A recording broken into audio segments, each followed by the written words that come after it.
Gloria a tu nombre, Rey, santo eres.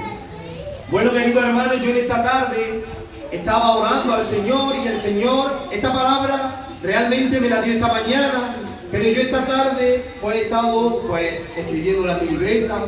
Yo siempre voy con mi libreta, hermano, y hoy he estado poniéndola en la libreta. A mí el día que se me pierda la libreta, no sé, hermano, pero de verdad que me he acostumbrado tanto a la libreta que no vea. Amén. Y entonces, hermano, el nombre, el título que le he dado, querido hermano, a este mensaje que el Señor me daba es: la bendición del Señor está en su hogar. La bendición de Dios está en su casa. Amén. Y ahora de aquí voy a hablar un poco. Quiero hablaros, querido hermano, de dos hombres que la presencia de Dios, que la bendición del Señor estaba sobre su hogar. Quiero hablaros de dos hombres, a ver si os suena. Son nombres muy bonitos. Si vais a tener un niño, le podéis poner. Uno se llama Abinadab. ¿Os suena Abinadab? Y el otro es más bonito. El otro se llama Obed-Edom. ¿Os suenan estos nombres? Son un poquillo raros, ¿no, hermano?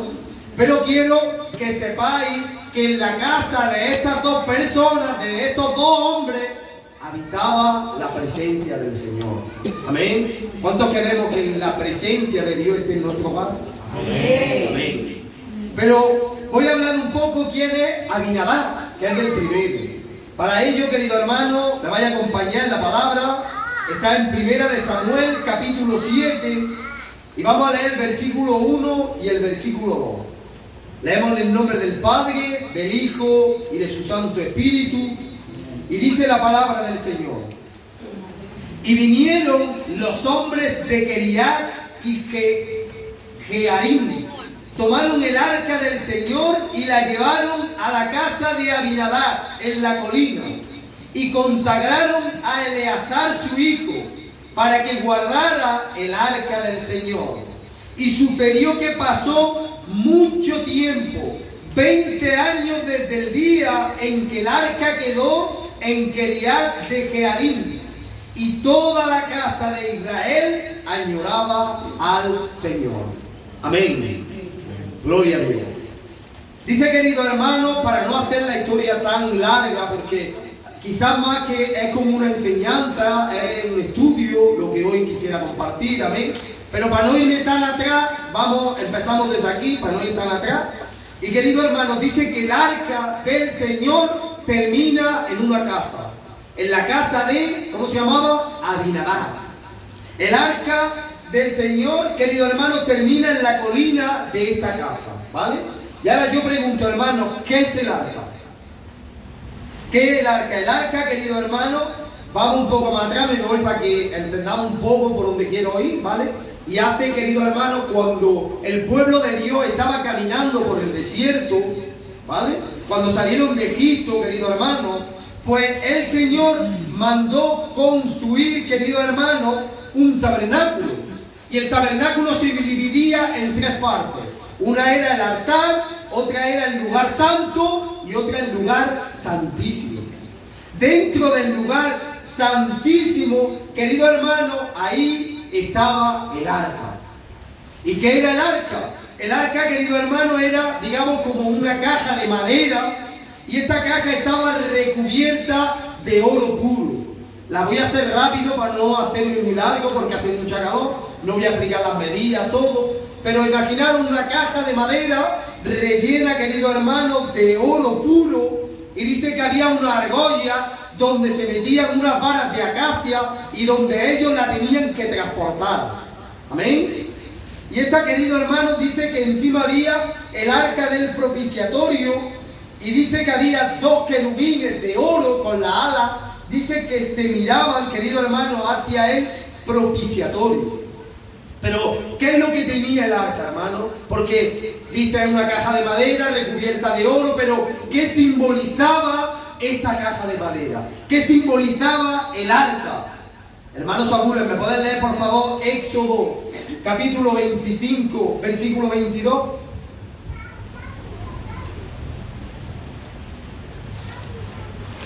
y de allí me declararé a ti, y hablaré contigo sobre el propiciatorio de entre los dos querubines que están sobre el arca del testimonio. Todo lo que yo te mandaré para los hijos de Israel. Amén. Entonces, hermanos, ¿qué representaba el arca? Representaba la presencia del Señor. El arca, querido hermano, Dios hablaba, querido hermano, a Moisés para que guiara al pueblo. Dios hablaba de los querubines que había, hermano. Representaba la presencia del Señor. Amén.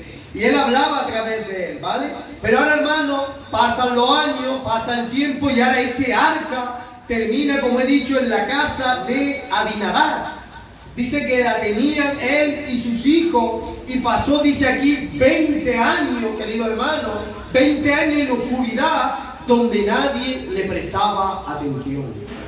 El arca, la presencia de Dios, querido hermano, estaba en una casa y nadie le prestaba atención ninguna, hermano. El primer rey que hubo sobre Israel fue ¿quién? Saúl. Saúl tampoco se acordó del arca. Pero ahora viene, querido hermano, el segundo rey que se llamaba, ¿cómo se llamaba el segundo rey? David. El rey David sí que se acuerda del arca. Y él dice, voy a ir en busca del arca y lo voy a traer a mi casa. Voy a traerlo a su castillo que tenía, querido hermano, la ciudad de David. Dice, me lo voy a traer con un fin, ponerlo para llegar a la adoración al pueblo, hermano. Pero ahora que dice, hermano, que no va con cualquiera, no elige lo que él quiere, sino que él dice que reunió y escogió, fijar, hermano, a más de 30.000 hombres, lo escogió, querido hermano, y fue con todo ello en busca del arca. David no cogió a todos los que quiera, él escogió a los que vio verdadero, hermano. Lo escogió para ir en busca del arca. Como he dicho, ¿qué representaba el arca? La presencia del Señor. Y él, querido hermano, llega a esta ciudad, llega a la casa de Abinadab, donde, como he dicho, el arca llevaba mucho tiempo en oscuridad, hermano. Significa oscuridad que nadie le hacía caso. Lo tenían guardado en un sitio y nadie se acordaba de que ahí moraba la presencia del Señor. Amén. Dice, hermano, que cuando llega allí, llegan con carros nuevos. Él tiene carros buenos, preparados para montar el arca del Señor y llevarlo a la ciudad de David. Cuando llega allí, se acerca, mira a Abinadab, que nos llevamos el arca. Dice que los dos hijos de Abinadab, dice que se montan y dice, nosotros también nos vamos contigo. Habían tenido el arca en una pila de años abandonada y ahora se ponen como que ellos reconocían el arca. Y dice que se montan en el carro, querido hermano, y ellos iban guiando el carro. Uno de ellos se llamaba Uza y el otro se llamaba Adia. Dice, hermano, que ellos iban con el arca, montados en el carro, y toda la gente, estos 3.000 hombres, querido hermano, iban cantando, iban saltando, iban contentos, querido hermano, dice, tocando instrumentos, querido hermano, porque el arca del pacto, la presencia de Dios, iba a llegar a la casa de David. Aleluya. Ellos iban contentos, querido hermano. Pero ¿qué pasa? Que dice que como era una colina, se desvía un poco, querido hermano, el carruaje y el arca se iba a caer del carro. Y uno de ellos, querido hermano, uno de los hijos de Abinadab, que se llamaba Uza, dice que extendió su mano para que el arca no cayera. Dice que él cogió el arca porque el arca se iba a caer del carro y para que no cayera extendió su mano. Y al momento, querido hermano, que extendió la mano y tocó el arca, ¿sabéis qué pasó? Querido hermano, dice que al instante este hombre murió, hermano. Dice que al instante este hombre murió. Pero digo yo, hermano, ¿este hombre estaba haciendo algo malo? Este hombre llamado Uza estaba haciendo algo malo para que fuera muerto. Si el arca se iba a caer y él lo agarró para que no se cayera, ¿estaba haciendo algo malo? No estaba haciendo malo. Para nosotros decimos, no había hecho nada malo. El otro día creo que mi primo Rafa me lo preguntaste, ¿no? Me decía, pero ¿y por qué? ¿Por qué si él lo que estaba haciendo es impidiendo que se cayera? Amén. Pero ¿qué pasó, hermano? Que Dios tenía Dios es un Dios de orden. ¿Cuántos creen en un Dios de orden? Amén. Yo creo en un Dios de orden, hermano. Y Dios, querido hermano, había dado una orden específica de quién podía y de quién no podía tocar el arca del pacto. De quién podía tocarlo, de quién podía transportarlo. Había unas personas puestas por Dios solamente que podían hacerlo. No cualquiera podía tocarlo, hermano. Entonces, ¿qué es lo que yo veo, querido hermano? Bueno, solamente podían llevarlo los levitas. Solamente, no he querido apuntarlo todo para que no se haga tan largo, querido hermano, pero explican los Levíticos y en Crónicas donde tenían que transportarlo solamente a ellos. No podía ser cualquier persona, sino solamente se le había otorgado ese privilegio a los levitas. Amén. Y ellos al tocarlo, el que no tenía que tocarlo, murió. Entonces, hermano, ¿qué es lo que me da pena, no? He dicho que tenía como unos aros que lo atravesaban y ellos lo llevaban cargado. ¿Y cómo lo estaban llevando el rey David? ¿Lo llevaban cargado? No. ¿Cómo lo llevaban?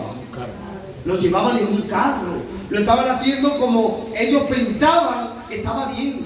Pero hermano, es que nosotros no tenemos que pensar lo que le agrada a Dios, sino saber qué le agrada al Señor. Amén. Yo creo que todos sabemos qué le agrada a Dios. No tenemos que estar pensando, bueno, y esto, si tú sabes, usted sabe qué le agrada al Señor. Entonces no es como uno quiera, sino es como el Señor quiere que trabajemos, querido hermano. Amén. Ellos, queridos hermanos, no estaban actuando con orden delante de Dios. Y hermanos, delante de Dios tenemos que ir con orden. Tenemos que ir como a Dios le agrada. ¿Qué es lo que me da pena, hermano? He dicho que el arca del pacto había estado en dos casas. Había estado en esta casa de Abinadab una pila de tiempo, querido hermano. ¿Y cuál es la pena? Que durante todo el tiempo que había estado la presencia de Dios, podíamos simbolizar la presencia de Dios, había estado en esa casa, hermano, y no se habían enterado ni siquiera de cómo tenían que transportarlo. ¿Saben cuántas casas, querido hermano? ¿Cuántas casas han crecido en un hogar cristiano? ¿Cuántos niños han crecido en un hogar cristiano y han estado toda la vida en un hogar cristiano? ¿Y saben cuál es la pena? Que nunca han sabido, hermano. Ha estado toda la vida el Señor, querido hermano, y no se han dado cuenta, hermano.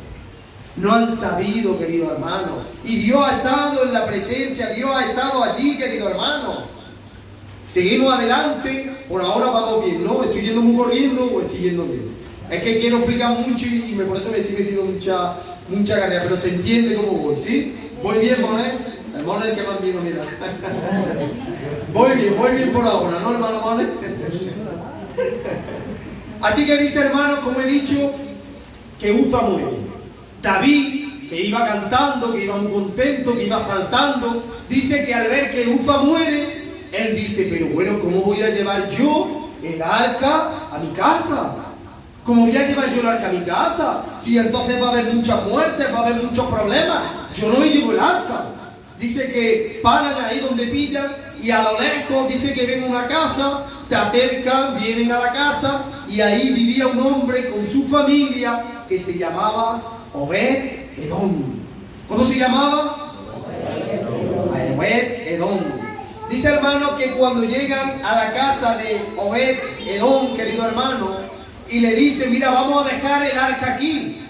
Este hombre al ver al rey, a ver toda la gente que venía, escuchar lo que había pasado. Querido hermano, él podría haber dicho, no, yo no quiero que deje el arca aquí. ¿Cómo me va a dejar el arca aquí? No, llévatelo. Pero dice, hermano, que él coge y deja el arca en su casa. Aleluya. David dejó el arca y se montó, cogieron los 3.000 hombres y se fueron a su casa. ¿Cuánto tiempo había dicho más o menos que había estado? Por lo que he leído dice, y sucedió que pasó mucho tiempo, 20 años que el arca quedó en la casa de Abinadab. Llevaba 20 años, hermano, y en 20 años no había pasado nada. Ni siquiera nadie se había acordado que el arca llevaba 20 años en esa casa. Pero ahora está, querido hermano, en la casa de ¿quién? De Obed-Edom. Dice, querido hermano, que el arca está en la casa de Obed-Edom. Y dice que pasan 3 meses, hermano. Dice que pasan 3 meses, querido hermano, y en esos 3 meses se empieza a escuchar por todos los lados, querido hermano. Se empieza a escuchar por todos los lados. ¿Saben lo que se escuchaba? Que la casa de Obed-Edom era bendecida. Dice que se escuchaba que la casa de Obed-Edom era bendecida. Dice, querido hermano, que su ganado se multiplicaba, que la comida abundaba, que en la casa de Obed-Edom los problemas se habían quitado. No había problemas, no había tribulación, no había dolores, estaba todo cubierto. ¿Saben por qué, querido hermano? Porque la presencia del Señor estaba en ese hogar. La presencia de Dios estaba en la casa de Obed-Edom, querido hermano. Y la gente hablaba, decía, ¿qué está pasando en esta casa? Si yo recuerdo de estar aquí, yo recuerdo de pasar por aquí y esta bendición no estaba. Querido hermano, es que el Señor estaba en esa casa. La casa de Obed-Edom estaba bendecida porque Dios estaba allí. ¡Aleluya! Querido hermano, él sabiendo lo que ocurrió, él podía haberte dicho, no la dejes aquí. Yo no quiero que esté aquí. La Biblia no dice la palabra que le obligaron, sino que la dejaron allí. No le obligaron, querido hermano. Dios, hermano, nadie obliga a tener a Dios en su corazón. Dice el Señor, ¿qué dice el Señor? Yo estoy a la puerta y llamo.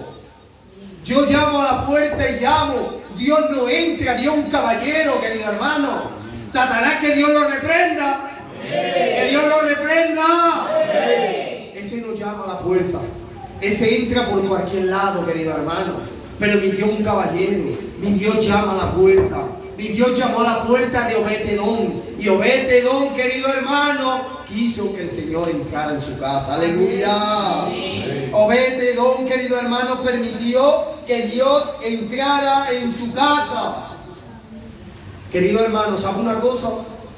Yo creo que muchos de los que estamos aquí no nos hemos convertido de chicos, a lo mejor nos hemos convertido de más mayores. Los que lo hemos visto desde chicos, hermano, por ejemplo yo, desde que soy chico, la verdad, como lo he dicho, Dios de siempre, el Señor hasta mi vida, amén. Pero hermano, los que lo hemos conocido de más grande, hemos visto un cambio muy grande en nuestros hogares. Porque, querido hermano, cuando el Señor entra a una vida, cuando el Señor entra a una casa, lo restaura todo por completo. Cuando, querido hermano, el Señor entra en un hogar, por muy destruido que esté, mi Dios lo arregla. Por muy roto que esté, querido hermano, es bendecido, es arreglado. Y sabe una cosa, que la gente de fuera lo ve. Y dice, yo recuerdo que este hombre, yo recuerdo que esta mujer, ¿qué es lo que hay? Y es que el Señor mora en su vida, hermano. Y es que el Señor mora en su vida. ¿Cuántos quieren que el Señor more en su casa? Amén. ¿Cuántos quieren que Dios more en su vida? Amén. En su hogar, en su hijo. Amén. El Señor no obliga a nadie, hermano. Él llama a tu puerta, como cuando llamaron a la casa de Obed-Edom y le dijeron, vamos a dejar aquí el arca. Él no se opuso, él dijo, dejarlo, y la casa de Obed-Edom fue bendecida, hermano. Aleluya. De tal manera, hermano, que esto llega a oídos del rey David. Y le dicen, oye David, no ves lo que te voy a contar, ¿qué ha pasado? Cuando te cuente lo que ha pasado, pero ¿el qué? En la casa de Obed-Edom, David se podía haber imaginado, yo que sé que habrá pasado, habrán muerto más, pero le dice, no, ¿sabe una cosa? Que la casa de Obed-Edom ha sido bendecida. En la casa de Obed-Edom hay bendición. Y David dice, claro que hay bendición, si es que el Señor está allí, aleluya. ¿Cómo no va a haber bendición si el Señor está en aquella casa? Amén. Así que dice, hermano, que ahora David se alegra mucho, empieza a alegrarse, y ahora David dice, vamos a ir en busca del arca. Pero, querido hermano, ahora se informa de cómo tenían que transportar el arca. Ahora va en el orden de Dios. Ya no va como Él quiere, ya no va como Él cree, sino que ahora va como el Señor quiere que vayamos. Querido hermano, ante Dios no podemos ir de cualquier manera. Como ha dicho nuestro hermano candidato, que Dios lo bendiga. O frío o caliente, tibio te vomitaré. Delante de Dios no podemos ir de cualquier manera. Dios quiere que vayamos con un corazón sincero. Amén. Así que dice que ahora va como Dios quiere. Y ahora dice, querido hermano, que ahora va y ahora son los levitas quienes lo cargan. Ya no lo lleva en un carruaje, ya no lo lleva como quiere, sino como Dios demandaba que fuese llevado al arca. Ahora dice que llega allí, querido hermano, como quiere el Señor, con sacrificio, haciendo adoración, haciendo alabanza, y como no, transportado en los hombros de los hombres, de los levitas, querido hermano. Y ahora empiezan allí, llegan a la casa de Obededón. Yo me imagino la cara de Obededón cuando ve llegar al Señor, cuando ve llegar al rey. Como decimos nosotros, lo que se da no se quita. Cuando llega le dice, Obed, que venimos en busca del arca. ¿Cómo se vaya a llevar el arca? ¿Cómo se vaya a llevar el arca? Yo, hermano, uno dice, no, ¿cómo me voy a llevar el arca? No se lo podéis llevar. Hermano, podéis leer Primera de Crónicas 15:26.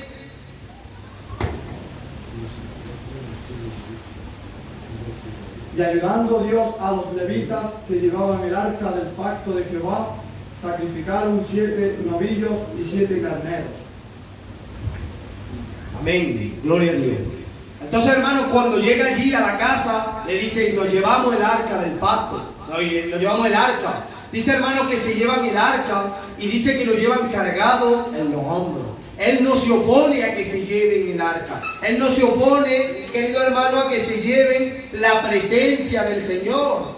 Porque, querido hermano, como he dicho, hay muchos como Abinadab, que Dios ha morado toda la vida en su casa, que ha estado todo el tiempo en su casa, querido hermano, pero quizás por circunstancias de la vida, querido hermano, ellos no han escuchado. La palabra de Dios ha sido predicada en su hogar toda la vida, pero ellos han estado muy ocupados con las cosas del mundo, con otras cosas, y no han escuchado, querido hermano. Han estado apagados espiritualmente, hermano. Pero, querido hermano, o muchos también se han acostumbrado a que la presencia del Señor estaba en su casa. Y como estaban acostumbrados, lo tenían como algo normal. Pero, querido hermano, nosotros no somos como Abinadab. Nosotros somos como Obed-Edom. Nosotros somos como Obed-Edom, querido hermano. No se conformó. Querido hermano, yo digo, cuando alguien conoce al Señor, a que ya no sabe vivir sin el Señor. Cuando verdaderamente has tenido un encuentro con el Señor, cuando el Señor ha llegado a tu vida, querido hermano, ya no sabemos vivir sin el Señor. Yo siempre digo, puedes estar viviendo en el mundo y aún en el mundo vas a estar amargado de la vida. Porque te falta lo más importante y es el Señor. Puede estar lo peor, pero dentro de ti siempre sabes que está mal. Siempre sabes que va mal y necesitas del Señor. Querido hermano, como he dicho, en la casa de Obed-Edom estuvo 3 meses. Pero ¿creéis que Obed-Edom se conformó con que el arca estuviera 3 meses? ¿Con que el Señor estuviera 3 meses en su vida? ¿Usted se conforma con que Dios esté 3 meses en su vida? Yo digo, hermano, y lo vuelvo a repetir, aquel que ha conocido a Dios ya no sabe vivir sin Dios. Ya no somos felices sin Dios. Ya no podemos vivir sin el Señor. Necesitamos al Señor en todo lo que hagamos, hermano. Lo necesitamos, querido hermano. Ya no sabemos vivir una vida sin Él. ¿Y qué es lo que hizo? Él podía haber cogido, se llevan en la presencia de Dios y ya está, me conformo, Dios me ha bendecido 3 meses, estoy bien. Pero no se conformó.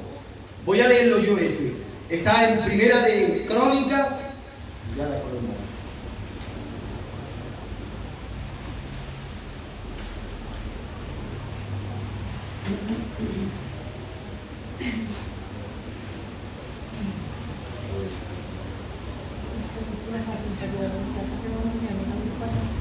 Dice, hermanos, que cuando se lleva el arca, se llevan el arca. Ahora quiero que veáis lo que pasa. En Primera de Crónicas, capítulo 15, versículo 18, que dice, para no leerlo entero, dice, y con ellos a sus hermanos del segundo orden, a Zacarías, a Jaiel, Semidioné, Eliab, Benía, Masías, Matías, Elifeú, Micai, Obed-Edom, Geliel y los porteros. Así, Gemá, Asá, Atá, eran cantores que sonaban con címbalo y bronce. para que entendamos un poco lo que estoy hablando. Cuando David se lleva el arca del pacto, se lo lleva a la casa de David, ¿vale? Y lo pone allí, querido hermano. Obed, Edom y toda su familia se fueron también a vivir con David. No se conformaron con quedarse donde vivían, dejaron todo lo que tenían, querido hermano, para ofrecer alabanza al Señor. Ellos ya no podían vivir una vida sin Dios. Dice, querido hermano, en el 21, Matatía, Alifeú, Minnía, Obed, Edom, Jeil, Atanía, tenían arpa afinada en la octava para dirigir. Querido hermano, ¿qué les quiero decir? Que Obed-Edom, cuando se llevaron el arca, no se conformó, hermano, sino que se fue a vivir a donde estaba el arca. ¿Por qué? Porque ya no podía vivir sin la presencia del Señor, sino que ahora dice que él alababa, dice que él tocaba el arpa y su hijo y su casa alababan al Señor. Aleluya. ¿Qué es lo que te quiero compartir en esta tarde, hermano? Que habemos dos tipos de personas, ¿vale? Hay una donde escuchamos la palabra de Dios, estamos en un hogar de Dios, nos hablan del Señor, pero ¿qué hacemos? Nos conformamos con eso. Y hay otros, queridos hermanos, que la palabra de Dios llega a nuestra vida. Y cuando la palabra de Dios llega a nuestra vida, cuando el Señor entra en nuestra casa, ya no saben vivir sin el Señor. Por eso he dicho, la bendición de Dios está sobre su casa. Pero, querido hermano, de usted depende cómo quiere vivir. ¿Quiere seguir viviendo en el campo como Obed-Edom o quiere vivir en la presencia del Señor? Va a ser como Abinadab, que se conforma con que sí conoce de Dios, conoce de la palabra, conoce mucho de, pero luego realmente está lejos. Yo quiero ser, querido hermano, como Obed-Edom. Que me da igual lo que tenga lo dejo y solamente quiero vivir una vida para el Señor. Obed-Edom dejó todo lo que tenía, no le importó nada y solamente quiso alabar al Señor. Hermano, cuando uno conoce a Dios ya no puede vivir sin el Señor. Amén. Cuando uno verdaderamente ha tenido ese encuentro, ya no sabe vivir sin el Señor. Aleluya. Hoy el Señor, querido hermano, sigue llamando a los corazones. Hoy el Señor sigue llamando a tu vida. Quiere cambiarte, quiere arreglarte, querido hermano. Solamente usted tiene que escoger. Si quiere ser Abinadab o quiere ser Obed-Edom. Amén, hermano. Hasta aquí.